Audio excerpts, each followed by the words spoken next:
It is Wednesday, September 11th. This is Jeff Davenport Live, brought to you by Ssvec, Sulphur Springs Valley Electric Cooperative, serving our community. Good morning. It's good to see all you guys today. I don't know if our Stuco is out here. Can our Stuco turn and give a wave? Everybody who is waving has helped out tremendously with this event, and so we wanted to say thank you for helping us get this ceremony up and going. Can you ladies come up? They're going to go ahead and start us off with the Pledge of Allegiance and our raised pledge.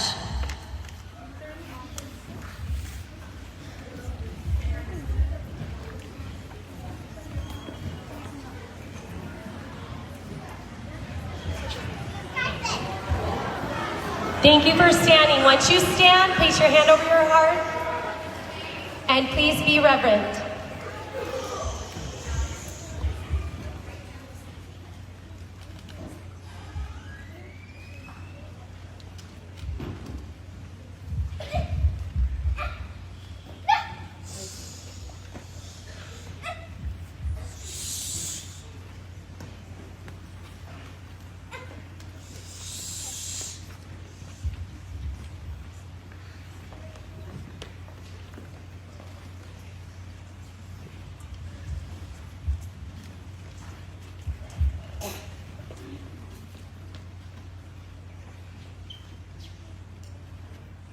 I pledge allegiance to the flag of the United States of America and to the republic for which it stands, one nation, under God, indivisible, with liberty and justice for all.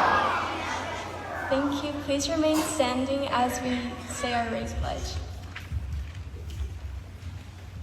As a student of American Leadership Academy, I respect others and myself. I am accountable for my choices, and I demonstrate integrity by honoring my word. I serve others and seek excellence in all I do.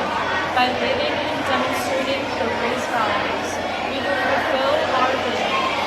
Learn, lead, change the world. You may be seated.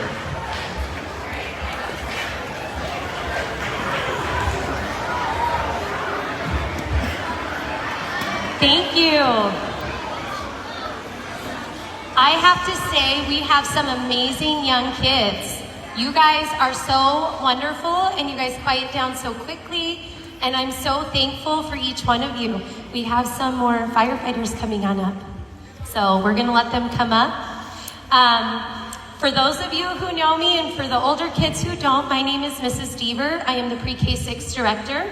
Over here, we have Mrs. Staten, who is our 712 director, Mrs. Chadwick, who is our assistant director for 712, and Mrs. Scheid over here, our Pre-K 6 assistant director. So we wanted to thank everyone for coming and our dignitaries for coming. You can see we have some pretty wonderful people up here.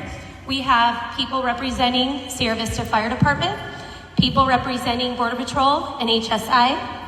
We have City Council representation. We have Sierra Vista Fire and Medical representation. We have CCSO, so the Cochise County Sheriff's Office. And we have the military, Fort Huachuca. And we have our mayor, Mr. McCaw. So we are really excited they get to speak to you today. So we're gonna turn on our listening ears and we're gonna listen to the wonderful things they have to say. Do you guys want to come up? So Patriot Day, we're going to talk a little bit about what that is. Many of you probably weren't even born then. But Patriot Day is an annual observance of September 11th to remember those who were injured, died, and served during the terrorist attacks at the World Trade Centers in New York, Pentagon in Washington, D.C., and Somerset County, Pennsylvania on September 11th, 2001. Many Americans refer to Patriot Day as 9/11 or September 11th. As respectful leaders, we will also recognize this day as an opportunity to reflect and remember the lives lost in this tragic event by having a moment of silence At this time, we will collectively take a moment to pause to honor the countless innocents who lost their lives on this day in 2001. Thank you.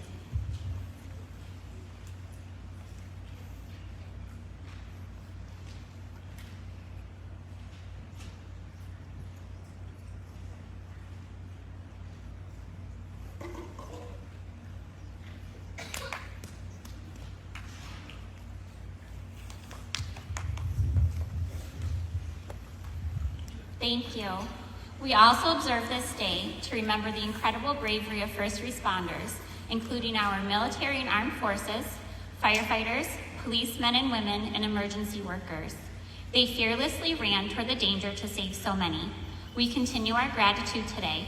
I encourage you to thank a veteran, active duty military, and first responder each time you see them to offer thankfulness for keeping us safe.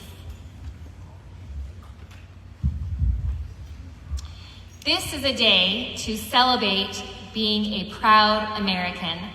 We can show our American pride by wearing red, white, and blue and flying our flag. We can also stand proud each day as we say the Pledge of Allegiance every morning in class. Guys, thank you for all listening. Thank you for being a proud American. And we'll give it back to Mrs. Deaver. Thank you. Mrs. Chadwick talked about wearing red, white, and blue. What are our colors? Does anybody know? White. Say it loud. What are our colors? White. Red, white, and blue. Yeah. We're pretty patriotic and we don't really apologize for it. We're really excited. We're gonna go ahead and get started. Corporal Ethan Slusser is gonna go ahead and speak first. He is here, and he is with our Sierra Vista Police Department. He worked in the Marine Corps for 9 years. He's been with SVPD for 5 years, and he's also in charge or works with the K-9 unit, and he has a dog named Layla.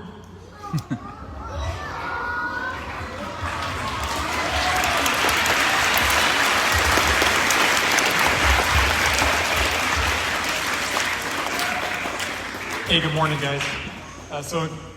Thank you for the introduction. I'm Corporal Susser with the Sierra Vista Police Department. I was asked to speak to you about how 9/11 affected me, and to be honest, if I told you that, we'd be here a pretty long time. I was 8 years old, 4th grade. Didn't really know much about the world, but I can tell you,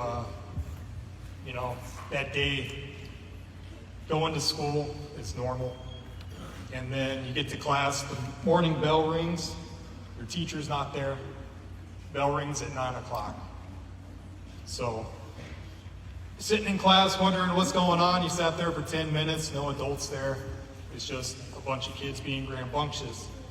And then the entire mood changed when our teacher comes into the class and she was crying. Didn't say anything, just said, grab your stuff, you're getting back on the buses. So nobody talked. We went home, and I came home to my mom crying on the floor watching TV.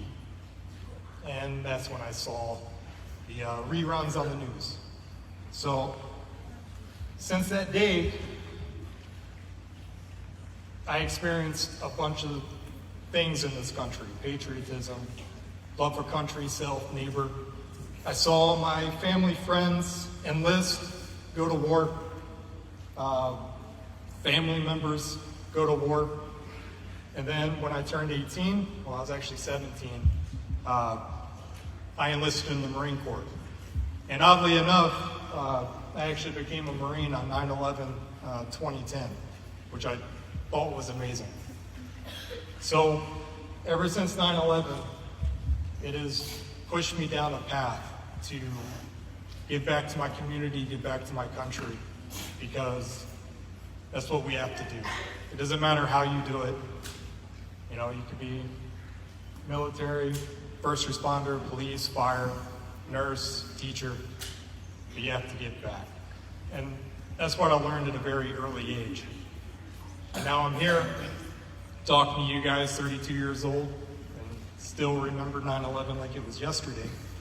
And I'm happy to be here with you guys. Being a patriot can be a number of different things, and it can start at your age right now. You know, help each other out, believe in one another, do what's right, and then as you grow up, give back to your community in any way that you possibly can. So I feel like that's my way of giving back to my country by doing what I do. And I know everyone up here on the stage has their desires and their personal beliefs on how they can be a patriot and how they can give back. So thank you for having me. Hope you guys have a good day, and I can pass this back off.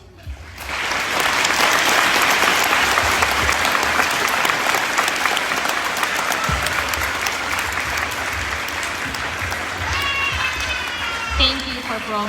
We appreciate you. Next, we are going to hear from our City Council member, Mark Rodriguez. He is a retired 21-year Army veteran. He did 2 combat deployments to Iraq.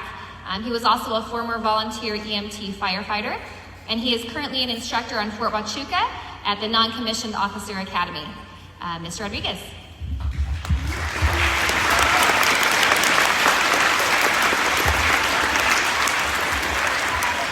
Good morning.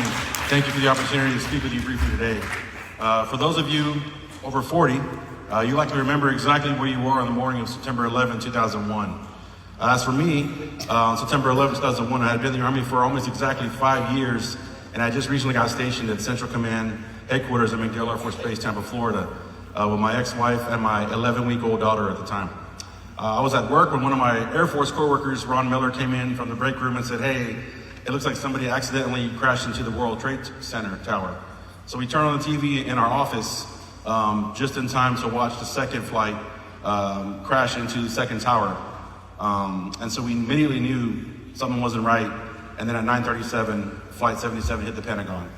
I immediately called my ex-wife and told her, "Hey, watch the news, lock the doors, have a weapon ready, don't leave the house until I tell you it's safe to do so." I remember that like it was yesterday. And then at 10:02, Flight 93 crashed into the empty field in Shanksville, Pennsylvania. Those passengers revolted against the hijackers, and they planned to crash that plane into the Capitol building where legislators were in session. So that was full of Americans, and they saved all those lives by doing that. So I always think about that when I think about that flight. At that moment, the U.S. government, made a call to ground all civilian aircraft. Our entire country became a restricted airspace. All government facilities and military bases were put on lockdown. Nobody was allowed in or out, and we weren't sure when we were going to go home. When it was all said and done, 2,900 or more people lost their lives, including 343 New York firefighters, paramedics, and 23 NYPD officers. People at the Pentagon, and obviously everybody on the flights.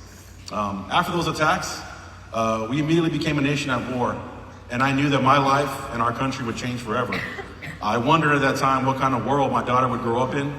I also knew that I would likely end up in combat in either Iraq or Afghanistan. And I did in fact deploy to Iraq twice while on active duty, once in 2003 and again in 2009. Obviously I was fortunate to make it back home for both deployments, but 7,000 troops and 8,000 contractors did not. Sadly, many others have also lost their battle with mental illness and PTSD after coming home as well. And to date, 370 additional firefighters have lost their lives from toxins from 9/11. They left behind countless families, friends, co-workers, all while serving our country as military members and first responders, and some have even done both. And because of that, we must never forget them and always honor their sacrifices. My daughter, who was 11 weeks old at the time, is now 23, and she's been in the U.S. Marine Corps for 2 years. My life has changed a lot since then. In 2007, I had twins. They're now 16, juniors in high school. I got divorced and retired from the Army in the same year in 2017 and became a volunteer EMT firefighter for a short time until 2020. I got remarried in 2023. She's a Marine Corps veteran as well, and I now have 3 bonus children for a total of 6 and 2 granddaughters.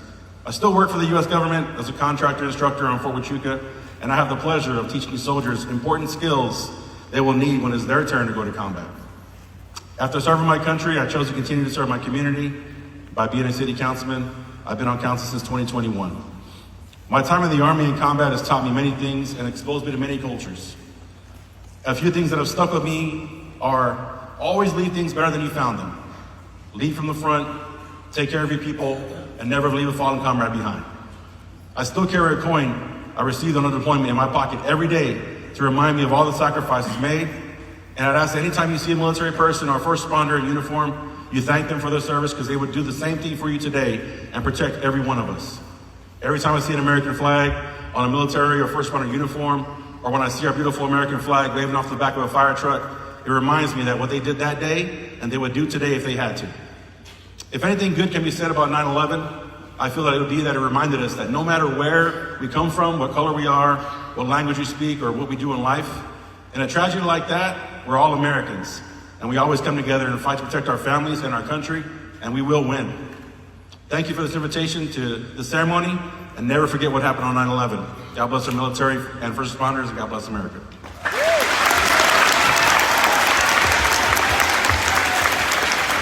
Mike Rodriguez, speaking to the crowd here at American Leadership Academy.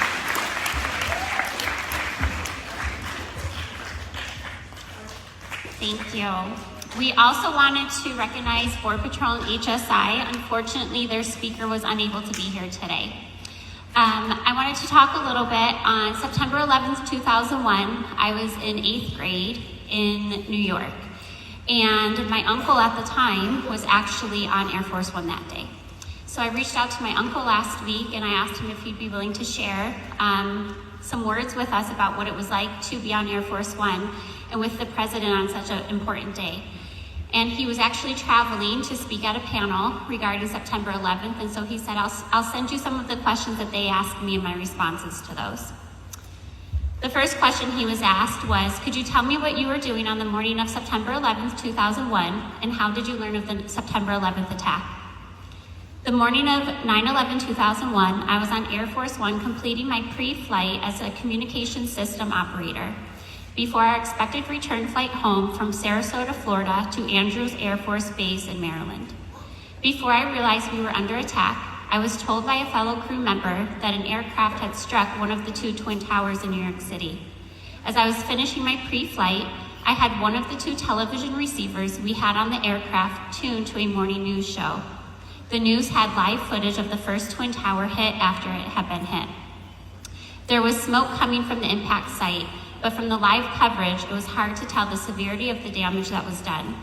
My initial impression was that someone in a small airplane had gotten too close to the tower for whatever reason and clipped a wing, causing a crash.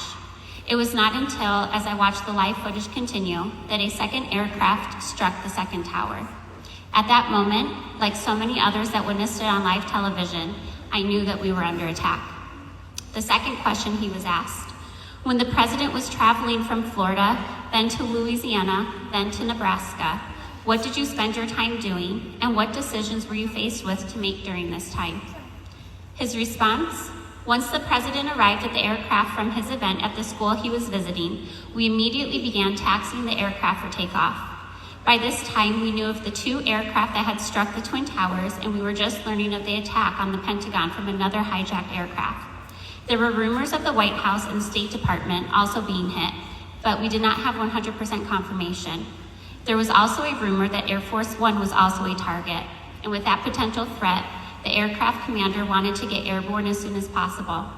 It would be very difficult to attack Air Force One while it was airborne, and this would keep the president as safe as possible. As a CSO, our main responsibility is to handle all of the communications to and from the aircraft for the president and staff. In 2001, Air Force One had several communication capabilities, including both military and commercial systems. The day prior, when we flew from Andrews Air Force Base to Sarasota, Florida, we did not have any issues with our communications. In fact, I relinquished a military system known as North Star to the National Airborne Operations Center the morning of September 10th, 2001. Since they were conducting a training exercise in an area we would be flying through, I decided to let them have full access to the system as not to interfere with their exercise. Besides, this was a fairly straightforward mission, and we had other communication systems that we could use. Well, once the attack started, we had multiple requests for communications, as you might imagine, but all of our commercial communication systems were not working. The requests for comms were building, but suddenly our capabilities were limited. I was troubleshooting and trying to figure out why all of these systems that worked perfectly a day prior were now not working. On top of trying to satisfy all of the requests for comms, we needed to receive updates on exactly what was occurring in America. The television receivers were only as good as the local signals that they could pick up. So as we flew, I would attempt to tune into a TV station, any station, since every one of them would be carrying news about the attacks. We did have 2 military secure satellite systems that we were using, so the president and his military aide always had access to secure comms, but we needed more for the rest of the staff and Secret Service agents. The president needed to get on a video teleconferencing system so he could address the nation live, and Air Force One did not have that capability then. The decision was made to land at an Air Force base in Louisiana where they did have that capability. By the time we landed, I had seized back the North Star system I had relinquished the day before. With this system added to the mix of comms, we were able to process the backlog of requests and keep the flow of comms open. We departed the Air Force Base and again put Air Force One back into the air where it was safest. The president wanted desperately to return to Washington, D.C., but his security detail was still not certain if there were more attacks pending. So after flying in what was now an almost totally empty continental U.S. airspace, the president wanted to conduct a secure video conference. This time, Air Force One landed at an Air Force base in Nebraska, so the president could complete his secure video conference and receive the most up-to-date information. The president all along had wanted to return to Washington, D.C., and after our second stop in Nebraska, he was no longer going to be persuaded to stay away from home. We departed the Air Force Base and returned home to Andrews and completed the most stressful and emotionally draining day of my life. His last question: what was your biggest lesson learned by the end of the day on September 11th? A couple lessons I learned from the events of September 11th was the importance of having a mixture of communication capabilities available for use. This would mean a combination of both military and commercial-based systems. The military systems are designed, built, and tested to higher standards. Due to this, they are more costly to deploy and typically cannot support a vast number of users simultaneously. Commercial systems, on the other hand, are typically more plentiful and less costly to operate. These commercial systems typically can support a greater number of users at the same time and are great for the normal day-to-day operations. The events of September 11, 2001 were far from normal, and unfortunately, all of the commercial systems on Air Force One proved to be unreliable that day. Having a mixture of these capabilities allowed Air Force One to support the minimum requirements for the president until he was safely on the ground. Another lesson I learned was to never become complacent and believe what appears to be a normal mission will turn out that way. From that day and for the next 3 years, I flew before I retired. I treated every mission like it could be the next September 11th, 2001.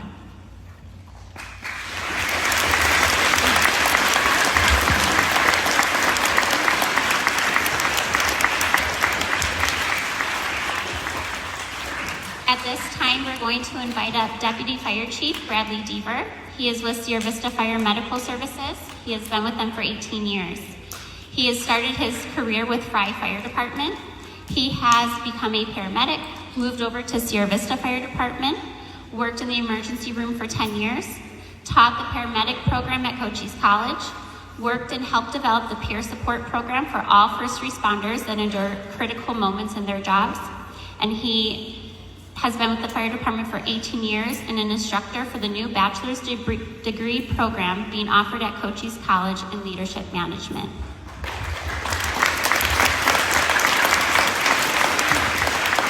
Good morning, everyone. Thank you all for being so reverent and patient as you sit and listen to all of us drone on about something that I know it's difficult to understand and comprehend. And I can remember being your age and being young and hearing similar stories about something called Pearl Harbor when I was a little boy. And prior to 9/11, Pearl Harbor was the only other major attack on US soil. And I can remember feeling bad about it, and I can remember feeling something that, man, that must have been terrible to live through, but I couldn't really wrap my head around it as these veterans and those elder than me would talk about such a horrific event. That wasn't until I was a senior in high school and 9/11 happened. And I can remember it vividly, and all of our lives changed that day. And though it was horrific, I believe all of our lives changed for the better, because it brought us together, and it made us remember, and it made us understand truly what it means to be a patriot, and what it means to be a citizen of this wonderful nation, and what it means to protect it. The number one takeaway I can remember that day, as I watched 9/11 unfold on the television, was that my big brother was going to war. Because my brother Brendan, who's here behind us, he was in the Army. And I knew in that moment that he would go to war. And he did. And I also knew that there was a good chance that myself and others around me would have to defend our country. And as we talked about it, being seniors in high school, getting ready to turn 18, and going into the world, we all felt the same feeling that we would absolutely want to help protect our nation. And I'm so grateful for our veterans and for our active duty military, who are truly the heroes that do every day to stay out there and protect us, and for those that didn't make it home. I want to talk briefly about the firefighters that day, because I'm a firefighter. And the events of 9/11 certainly drove me and motivated me to want to do something to protect my country and to protect those around me out of love and duty and honor. And the firefighters that day, I want you to think about something. I know Mr. Rodriguez mentioned some numbers. 343 firefighters from New York City died that day on 9/11. 343. For perspective, there's only 80 of us in the city of Vista that are firefighters and paramedics. We have 80 total members. So 343 of those members that day died. And they died because they rushed into the buildings that they knew were burning. And another thing for perspective is the Twin Towers were 110 stories tall. That's not anything that we can really comprehend, because most of us, unless you've been to New York or other major cities, we don't see buildings that tall, but 110 stories. The tallest building we have in Service is 4 stories. So think about that for a minute. 4 stories tall, 110 stories high. And they knew, the firefighters rushing into that building, they knew that people were trapped. Something else to think about, as they rushed up the stairs, they knew that by the time they got there, they wouldn't have the air reserves they needed to get back down. They knew that they would be exhausted, physically, mentally, emotionally, and there was a very high chance that as they climbed the stairs, that they wouldn't be coming back. But they went anyways. They went because they wanted to help save somebody. 343 of them didn't come home that day, along with hundreds of other police officers, military, and other first responders. And then after the towers collapsed, thousands and thousands of firefighters and first responders went and stood on what they call a pile, digging for the bodies of others to hope to try to save them. And when they realized it was no longer a rescue mission, but a recovery mission, they kept digging. And as Mr. Rodriguez had mentioned, there are now more firefighters that have died from exposure from digging on the pit than those that died that day. But they did it out of love, and they did it out of duty and honor. And that's something that each one of us need to remember as we remember why we talk about and why we think about Patriot Day and what it is. We think about those lives that were lost and those that made the ultimate sacrifice, both in defending our country and trying to rescue others. And as they mentioned, when you say thank you to those that are willing to do that, it's not just what they've done, but what they're willing to do. And I can assure you that every one of the firefighters and every one of the police officers and first responders and military that you see are willing to go to the absolute max to save you and protect you and your families and to take care of you. And that's why we're here, to protect and to serve. And it's important that every one of you, each one of you, take that and remember that. And I hope to see all of you who are out here today listening, that you will one day consider and think about doing something like that. Military, first responders. Yeah, you can clap, that's right. That's good. Because we need good people. We absolutely need good citizens to stand up for what's right and to protect our country. So thank you for listening. Thank you for bearing with us. And I hope that you continue to listen and let it sink into your hearts and your minds as these great men and women continue to tell the story of Patriot Day. Thank you.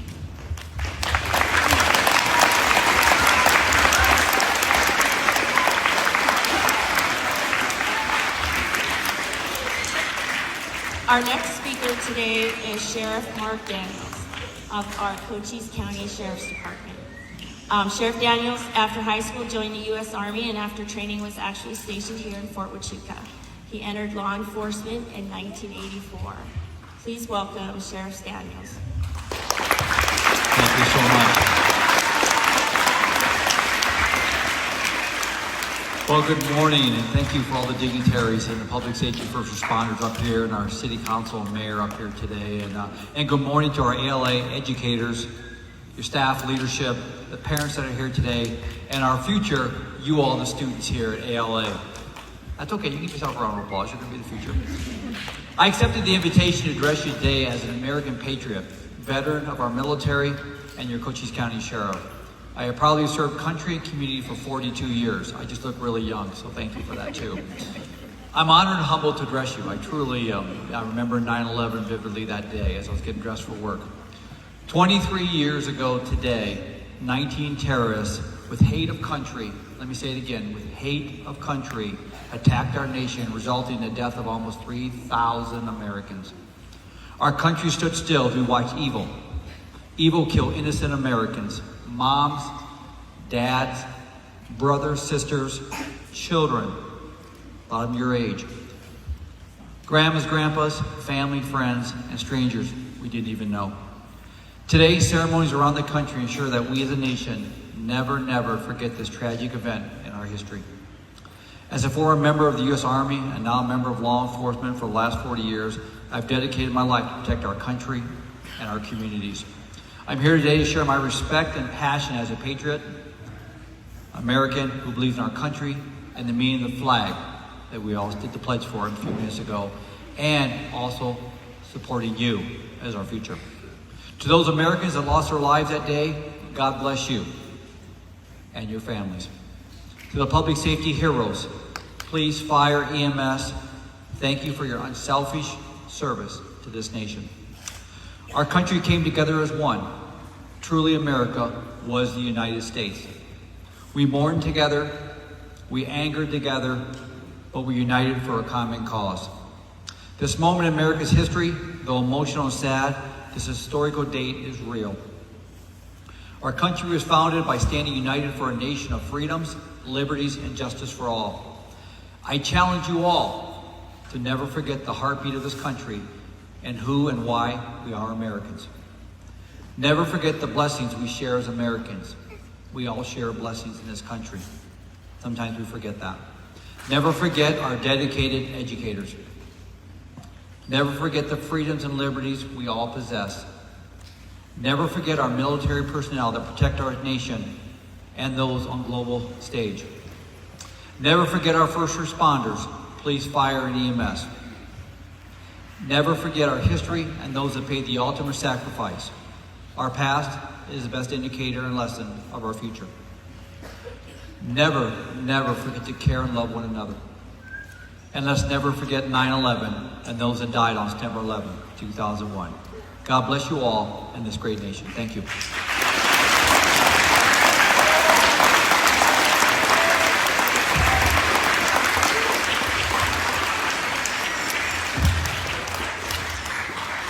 We would now like to introduce our Chief of Staff of Fort Huachuca, Colonel Brendan Deaver. He was commissioned in 1999 as an infantry officer, later transitioned to military intelligence. Throughout his 25-year career, he served in assignments from tactical to special operations to strategic as well as training. He has served overseas in Korea and is deployed to Iraq and Afghanistan in Operation Iraqi Freedom, Enduring Freedom, and Inherent Resolve. He is currently serving as our Chief of Staff of the Intelligence Center of Excellence on Fort Huachuca. Please welcome him.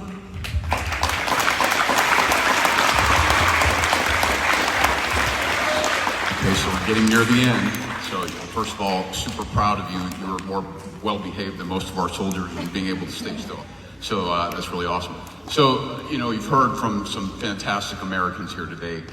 First responders, leaders in our community, heroes. I have served with heroes. I don't necessarily like to use the term lightly, but I do know many. But I do want to talk just briefly, since I'm here to represent the military perspective, about something that struck me. And most of the military's involvement in 9/11, other than the attack on the Pentagon itself, was in response. Certainly has some involved in the rescue operation as well.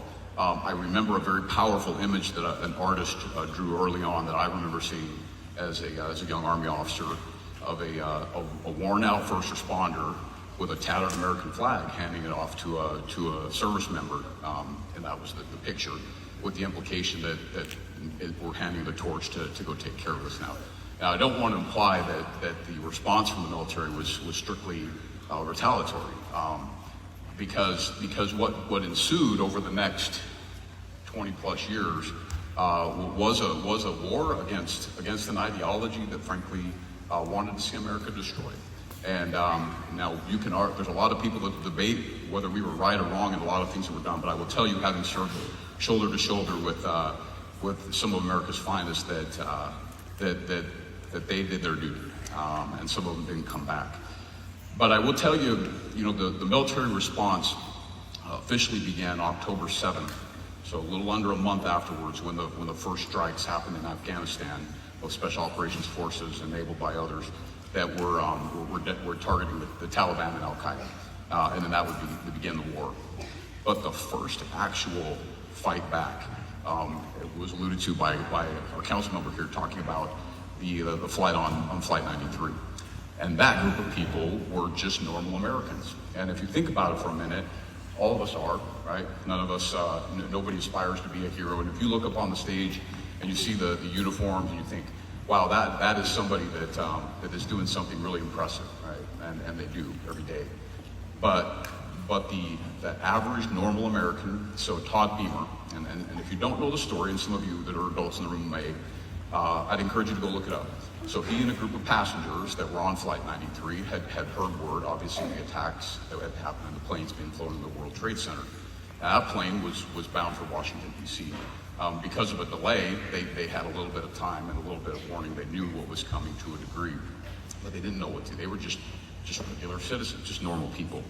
And when the time came, they stepped up. They fought back. In fact, the last words that Todd Beamer uttered as he and his group of fellow passengers prepared to assault the cabin were, "Are you ready? And let's roll." And that phrase has stuck with me over the years. It's been used many times to think about as what did America do to respond? That concept of we're not giving up and we're not going down without a fight. And that is exactly what those citizens did as they fought the first battle in the war on terror. So I'm grateful for them. I'm grateful to know that each of you here today, as you think about this and what this day, even though you may not have been born yet, means. It means the sacrifice of a lot of others, but really it means what the future holds. I'm an optimist. I hold out hope that America's got brighter days ahead because we have young men and young women like you that are going to pick up the torch and carry it forward and roll. And that's all I got. Thanks.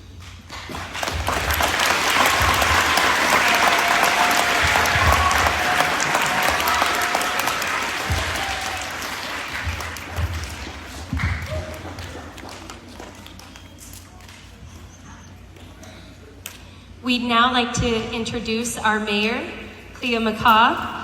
He spent 30 years in military service. He was commissioned in 1989. He retired as a colonel. He had 2 combat deployments to Iraq, 2 combat deployments to Afghanistan. He's a graduate of Northern Arizona University, played D1 football for NAU, for all those football fans out there. And he became mayor in 2022. Please help us in welcoming Mayor McCaw.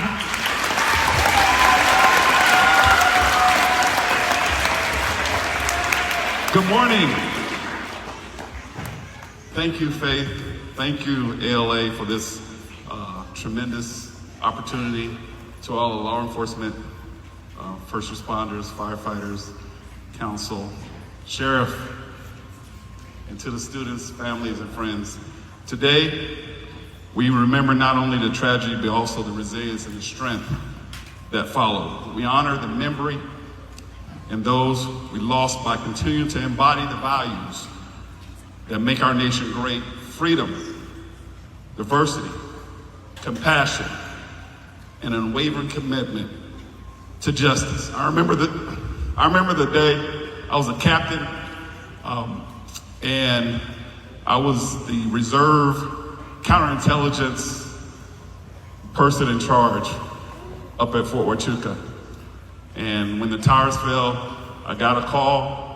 21 days later, I was in Germany, saying that I had a team of about 8 counterintelligence agents, and we were going into Iraq to find who was the person behind the towers falling. After 4 deployments, countless hours, every day, the mission was completed.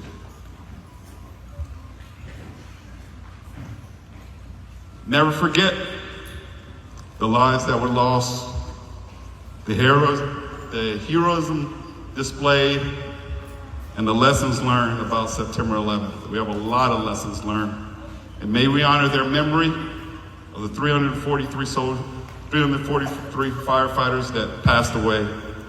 And may we honor working together to build a brighter, more peaceful future for our youth, so they can stand on our shoulders and do great things in this world. Thank you.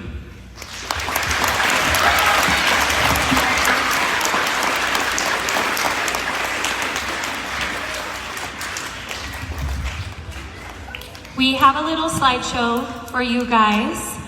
So we're just gonna ask that you shift your bodies and look over towards this white screen. We're gonna go ahead and watch it. And then we will come back up and talk to you as soon as it's over.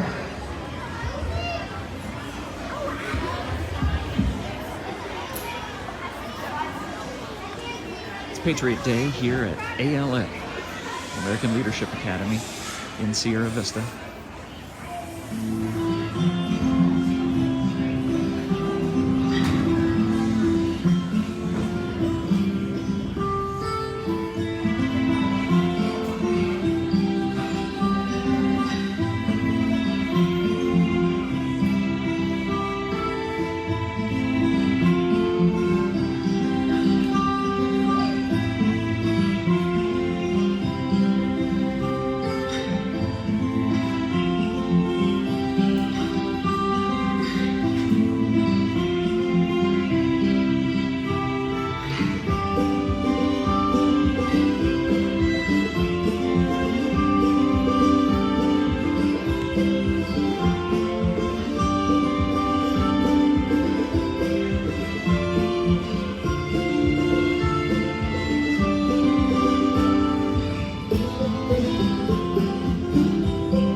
what you guys don't know about that slideshow is that a lot of you probably recognize some of your own family in there.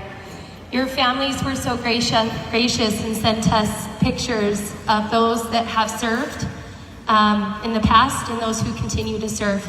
I wanted to thank Mr. and Mrs. Scheib. Mr. Scheib, will you stand up, please?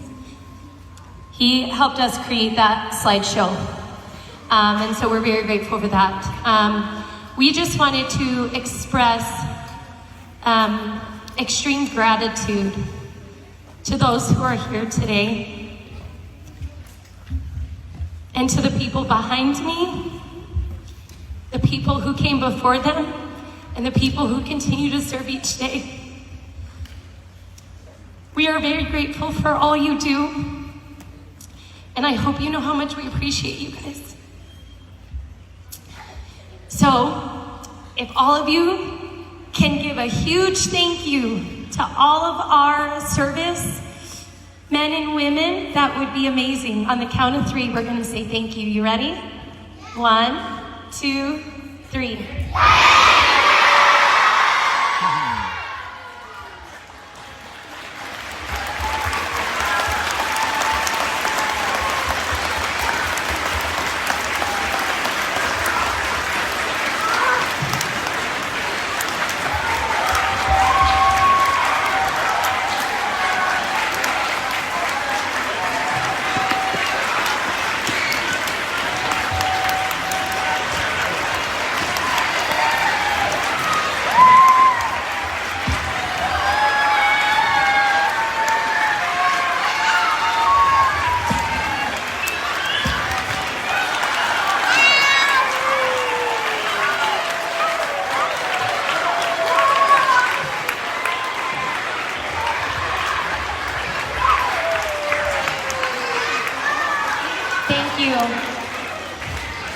You guys are incredibly wonderful.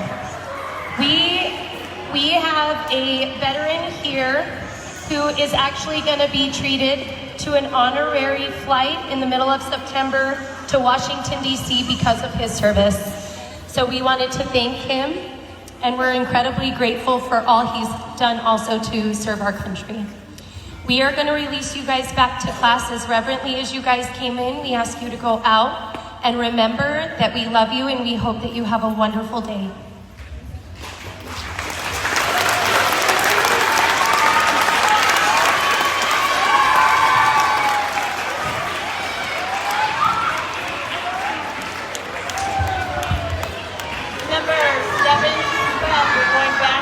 And this will conclude the Patriot Day celebration, the commemoration of September 11, 2001 here at American Leadership Academy in Sierra Vista. The hundreds and hundreds of students who have piled on into the Guardians Gymnasium for this tremendous event today.